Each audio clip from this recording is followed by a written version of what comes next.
Dr. Amit Gupta, first things first, before I get to the politicians, why ask for the cancellation of the entire exam? There were only 6 centers that were impacted. There were 1,600 students who were given grace marks, but do remember that 24 lakh students had actually written the exam.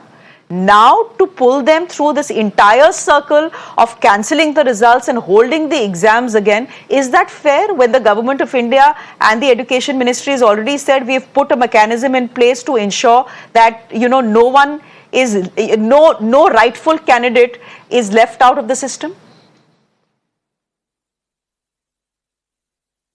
See, the point is, we are not saying that exam should be quashed, but yes, cheaters have to be weeded out, because there are two issues here. One is the paper leak issue, and other is the grace mark issue, and both issues have actually mixed up and complicated the things, and the cutoff is actually inflated, and we are still not sure whether this inflation is due to only grace marks or is it due to the alleged leak of the question paper also.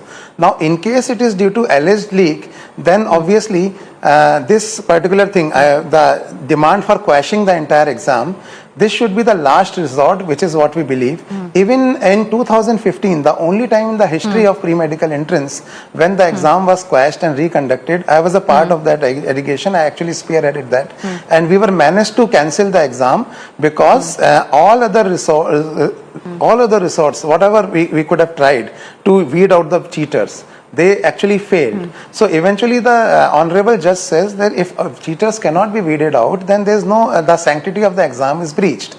Now it is for the investigative agencies to find out whether the sanctity of exam is actually breached. If it is breached, then there is no option but to quash the exam, because it's a competitive exam, it's an exam which of elimination. So obviously if even a few cheaters are able to get inside, then this will impact the entire system and the entire mechanism. So this is one issue. Other issue is that Dr. Amit Gupta, but you are constantly saying cheaters. Dr.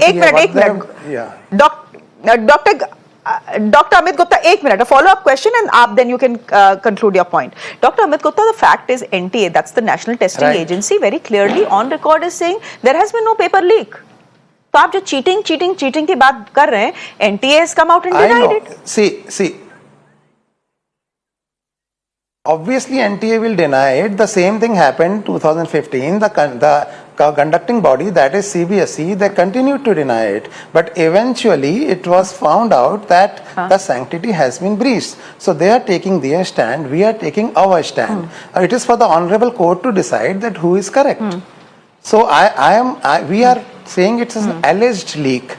And there are enough evidences to continue the investigation and find out whether really the sanctity has been breached. And I am only saying that if there are cheaters in the merit list, if. So obviously, I am not alleging that cheaters have actually penetrated in, but if there are, then the sanctity is breached.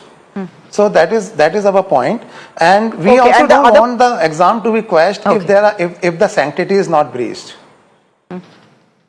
Because there is another aspect also. The other point you were making about inflated marks. It will be really torturous for them to, Yeah. So, as the NTA DG has told that 1,583, approximately 1,600 students were awarded grace marks on the basis of a formula which was derived from a CLAT exam. Which was derived from a CLAT exam, which was an online exam with a smaller sample size. NEET has a size of 26 lakh students. So it was clearly mentioned in the judgment that this judgment is not applicable for engineering and medical entrance exam. Yet the NTA applied that judgment and that numerical formula to give grace marks. Now this is not in accordance with the law. Second, because of this, there has been such an inflation that we really doubt that are there only 1,600 students which are being awarded grace marks, because the inflation is too much to digest. Had there been only 1,600 students who are the beneficiaries, the ranks would not have, inflated to 25,000, 30,000 back. So this raises the doubt that that might be a paper leak. Or the NTA is not giving us transparency. Ma'am, there are FIRs in Patna and Gujarat where the investigating officers, the police officers, have clearly mentioned that the sanctity of the exam has been breached. It is there in the FIR. So now why would a police officer write such a remark? So that is a valid reason to hold an inquiry, a high level inquiry into the matter. And so this is one of the reasons, and many students have traveled from the far east to Godhra and filled it as a center. And that particular center is suspected that they have actually, it has been managed. So there are ample evidences within the investigating authorities, and they are investigating the matter. When the matter is under investigation of the police, how can NTA give a clean sheet to itself with an internal inquiry?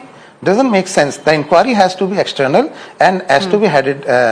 And one more thing I would like to add, that this idea of NEETs, one of my panelists is actually questioning the NEET. I would say that cutting across all political parties, there are stakeholders in private medical colleges, and NEET was actually brought to curtail these backdoor entries. So I still feel that NEET is a good idea, but the execution is not perfect. If we can execute it perfectly, then things can improve. Okay. So this is what I feel about